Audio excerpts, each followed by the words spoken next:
Hello and welcome to 3 Minutes of Truth with Tate. Today is January 1st of 2021, and I don't know about you, but I have had an extremely lazy day, hence the glasses, no hair, no makeup, just very lazy. And I hope that you all have had a fantastic day, whatever you did today in your first day of 2021. It's 9:20 here in Colorado, and that means that I have almost let this whole day go by without doing this 3 minutes of truth for today, and it is very important to me that it's done on this day, this first day of 2021, because we're reading from Revelation 21, and I think it's super exciting that God gives me what I call little postcards from him to help everything kind of mesh together sometimes in life. He just sends me these little messages to say, hey, I think you'll think this is cool. It's 2021, and here's Revelation 21 that gives you new hope for what lies ahead. So I hope you enjoy it as much as I do. Here we go. I'm only going to read to you verses 1 through 8 and then 22 through 27, and you can go back and read the whole thing on your own if you would like to. So verses 1 through 8. A new heaven and a new earth, perfect for New Year's.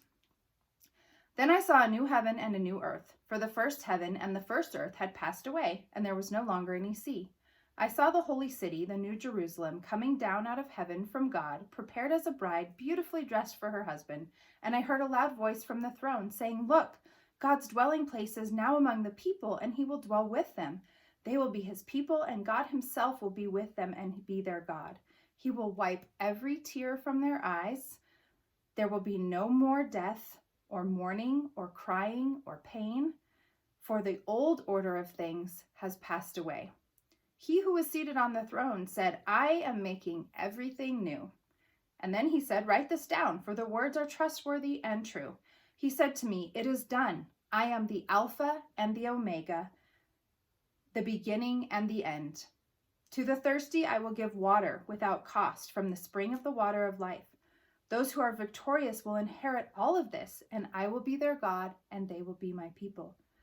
They will be my children, But the cowardly, the unbelieving, the vile, the murderers, the sexually immoral, those who practice magic arts, the idolaters, and all liars, they will be consigned to the fiery lake of burning sulfur. This is the second death.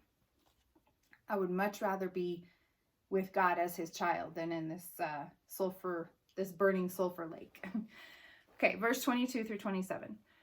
I did not see a temple in the city, because the Lord God Almighty and the Lamb are its temple. The city does not need the sun or the moon to shine on it, for the glory of God gives it light, and the Lamb is its lamp.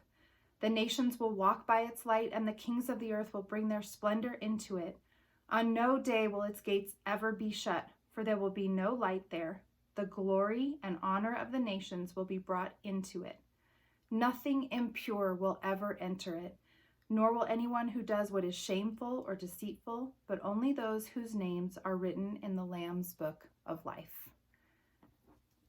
That, to me, is an exciting way to start a new year, especially after everything we've gone through. And putting all of that behind us and focusing on this new heaven and new earth, I realize that this pertains to Revelation and end times. But I feel like God's love letter to me and his love message to me for this new year is that this is exactly what he can do for us right now, right here in 2021, if we will turn to him and follow him and be his children.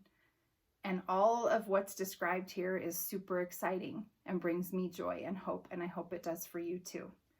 So Happy New Year. This is the first day of 2021. Let's all focus on the joy and the hope that God has for us in store. God bless you all, and thank you again for joining me for 3 Minutes of Truth with Tate. We'll see you soon.